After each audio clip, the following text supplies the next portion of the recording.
In the heart of a busy city, amidst the sound of honking horns and the hustle of everyday life, a small, fragile figure stood at a traffic light. Her clothes were tattered, her hands rough from years of survival, and yet, there was something about the determination in her eyes that stood out. She wasn't begging. She was offering a service, cleaning car windshields for whatever spare change drivers would give her. This was 9-year-old Lily. Homeless and alone, she had found a way to survive in a world that seemed to have forgotten her. But what no one knew was that Lily was carrying something precious on her wrist. A bracelet. A simple silver band with 3 blue crystals, worn and faded with time, yet gleaming brightly in the sunlight. When Ethan Riley pulled up to the light, his life felt like it was on autopilot. At 45, he had everything he could want. Money, success, power. But something was missing. The weight of grief still hung heavy since the death of his wife, Clara, nearly 2 years ago. Nothing seemed to matter anymore. Not the meetings, not the deals, not even the car he drove. But then, as the light turned red, something caught his eye. A small bracelet on Lily's wrist. His heart skipped a beat. The crystals, the design. It was the same bracelet Clara had worn every day, a gift he had given her years ago. He couldn't breathe as the memories flooded back. "Where did you get that?" he asked, his voice trembling. Lily, startled by the intensity of his question, looked up, unsure how to respond. Her grip on the squeegee tightened, as though she was protecting something precious. Ethan's mind raced, the world around him fading into the background. This was no coincidence. But how could this girl, so young, have something that meant so much to his late wife? Desperation drove him to open his car door, but Lily, scared, darted off before he could reach her. His world suddenly felt colder, emptier, and yet something told him this wasn't the end of the story. The next day, Ethan couldn't shake the memory of that encounter. He had to know more about this mysterious girl, about the bracelet, about how it all connected. What he didn't know was that this search, this small act of kindness, would change both of their lives forever. Welcome to Acts of Kindness Stories, where sometimes the smallest gesture leads to the most profound transformations. Stay with us as we dive into an incredible story of fate, healing, and a bond that transcends loss. Ethan Riley was no stranger to luxury. As a young billionaire, he had everything he could possibly desire. Yet, despite all the wealth and success, he couldn't shake the emptiness that had settled deep within him since the death of his wife, Clara. 2 years had passed, but it still felt like she was taken from him just yesterday. The house that was once filled with her laughter and love now stood cold and silent. Work had become his refuge, his distraction, but nothing could fill the void she left behind. It was on an ordinary Thursday, during a routine drive through the city, that Ethan's life would shift in a way he couldn't have predicted. Stuck at a red light, he drummed his fingers on the steering wheel. His eyes glazed over as he waited for the signal to change. His black BMW, polished to perfection, gleamed in stark contrast to the worn streets of downtown. He was late for an important investor meeting, yet he found himself not caring about the urgency, his mind wandering to places it had been avoiding. And then, like a flash of light, he saw her. A young girl, no older than 9, approached his car with a makeshift squeegee and a rag. She was small, her clothes torn and dirty, and there was a look in her eyes, a look that spoke of survival and determination. She wasn't asking for money. She was offering a service. "I'll clean your windshield for $5, mister," she said, her voice soft yet firm, a child's voice carrying the weight of experience far beyond her years. Ethan barely glanced at her, his usual indifference kicking in. But before he could roll up the window and ignore her as he always did, something caught his eye. It was the bracelet on her wrist. A silver band with 3 small blue crystals. It was impossible, he thought, for that to be the same bracelet. Yet, as his eyes locked onto it, the memories came rushing back. His late wife Clara's favorite piece of jewelry, the gift he had given her on their first wedding anniversary. The bracelet that had meant everything to her.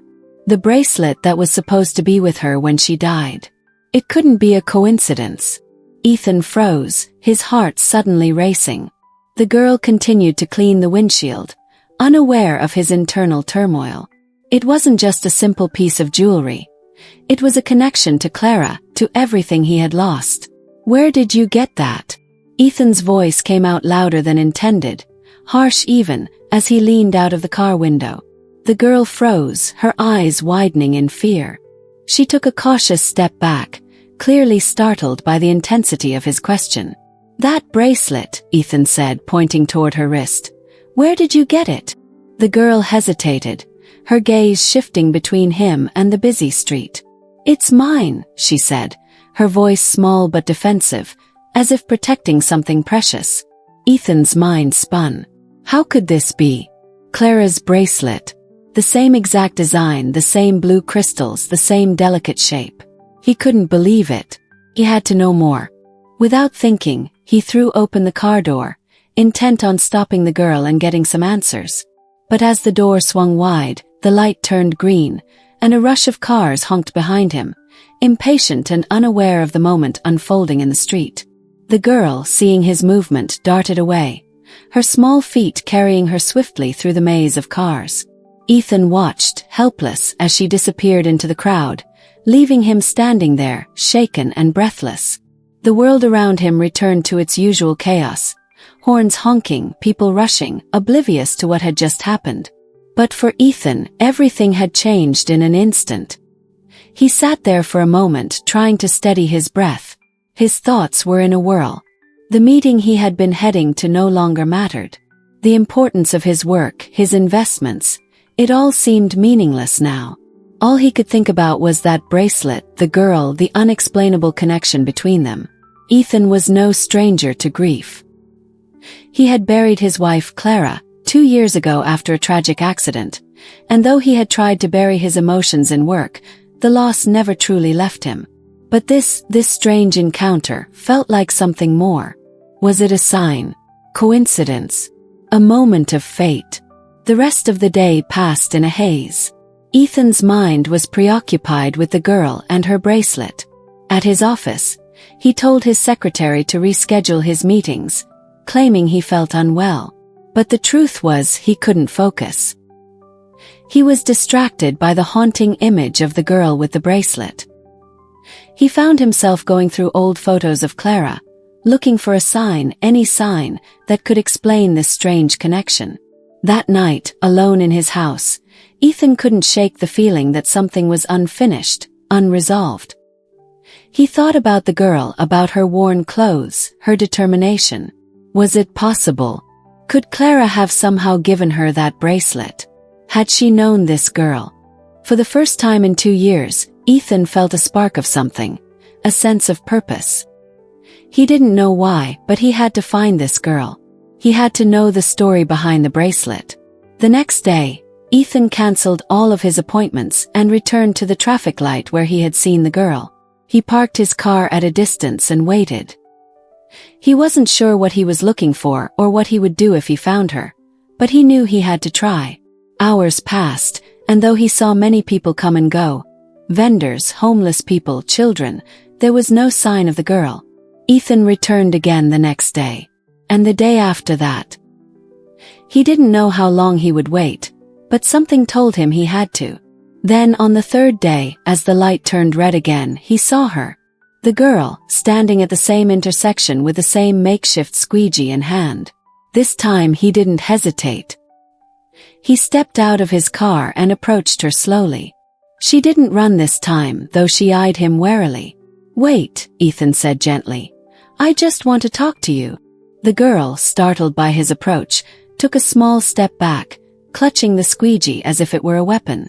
"I don't want anything from you," Ethan said quickly, trying to reassure her. "I just want to know where you got that bracelet." She hesitated, but then, after a moment, spoke. "It was a gift," she said softly. "A gift from who?" Ethan pressed, his voice tight with emotion. The girl hesitated again, her eyes flicking nervously around the street.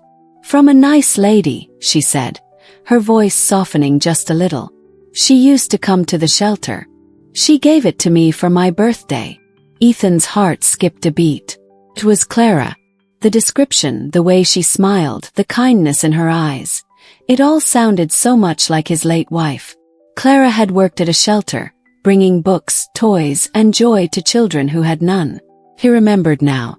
She always talked about wanting to do more, about how some kids, like the girl in front of him, needed more than just charity. They needed love, stability, a home.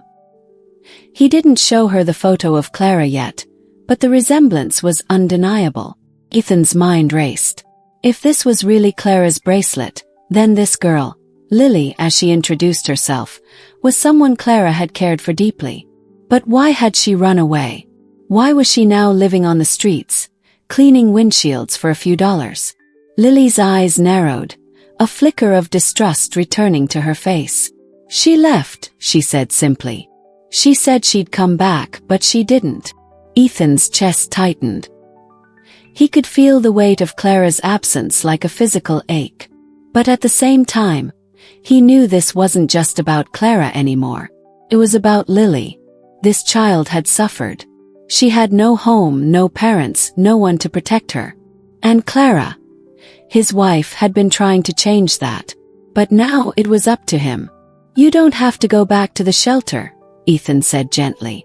"I can help you. You can stay with me until we figure out what to do." Lily looked up at him, her expression wary but curious. "You're not going to send me back, are you?" Ethan shook his head. "No, I won't send you anywhere. You don't have to be alone." That was the moment everything shifted. For the first time in a long while, Ethan felt like he was doing something that mattered.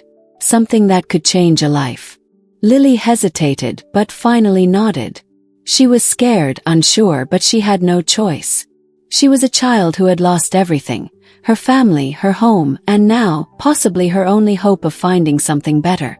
But something in Ethan's eyes made her believe that maybe, just maybe, he could be different. The rest of the evening passed in quiet reflection. Ethan knew that he had to do more than just offer shelter. He needed to help Lily trust again, to feel safe, to heal from the trauma she had endured. He wasn't a perfect man, but he was willing to learn. He had learned to build an empire. Now it was time to build something even more important, a family. And so the journey began. With each passing day, as Ethan and Lily began to navigate their new lives together, they discovered a deep bond that neither of them had expected. And for Ethan, the healing that had once seemed impossible began to take root. In helping Lily, he was finding his own way back to life. Weeks turned into months, and as time passed, Ethan found himself deeply immersed in the process of building a life with Lily. What had begun as a chance encounter, sparked by a bracelet and an unexplainable connection to his late wife, had transformed into something far greater. Ethan, once consumed by the emptiness left by Clara's death, had begun to rediscover what it truly meant to care for someone, to build a family, to love again. Lily too was changing. The little girl who once hid behind a squeegee, cleaning windshields on busy streets to survive, had found a new rhythm. No longer did she see the world through the lens of survival alone.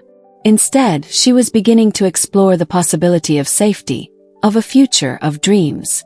Her love for books, sparked by Clara's memory, grew as she pored over every page of her new library. Slowly, cautiously, she opened up to the idea that she could trust again. And for Ethan, each moment with her was a revelation. It wasn't just about the bracelet, about the past. It was about creating something new. A future not just for Lily but for both of them. Clara's legacy lived on in the decisions he made, in the way he put Lily's needs above all else.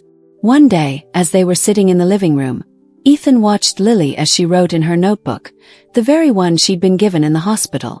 She was writing a story about kids like her, about those who had been forgotten, those who needed someone to care for them. "Dad," she said, looking up from her notebook, "I want to write a book about kids who need help like me, so people can understand." Ethan smiled, his heart swelling with pride. "I think that's a beautiful idea, Lily. You've already started making a difference in this world, just by being you." And in that moment, Ethan realized just how much he had changed. He had once been consumed by his work, by his empire. But now, every step he took, every decision he made was for her, for Lily, for their future. It wasn't just about wealth anymore. It was about building something that could truly help others, something that could honor Clara's memory in a way that would make her proud. As they sat together, planning the future of the Clara Lancaster Foundation, the very foundation they had started to help kids like Lily, Ethan knew this was only the beginning. The road ahead would be challenging, but they were in it together. And with each passing day, they were healing, not just from the wounds of their past, but from the pain of loss. It was at this moment that Ethan knew. The bracelet that had once been a symbol of grief, of loss, was now a symbol of hope. It had brought them together, had led him back to life, and had helped him realize what was truly important. His family, the love they shared, and the future they were going to build. If this story of hope, resilience, and transformation inspired you, don't forget to give it a like and share it with someone who might need to hear it today. We believe in the power of small acts of kindness, and we want to continue sharing these stories with you. So please leave a comment and let us know how this story touched you. And if you're new here, make sure to subscribe to Acts of Kindness Stories to help us reach our goal of 10,000 subscribers. Together we can create a community that spreads positivity, one story at a time. Let's keep the message of hope and kindness alive and encourage others to do the same. Thank you for watching, and remember, sometimes one simple act of kindness can change everything.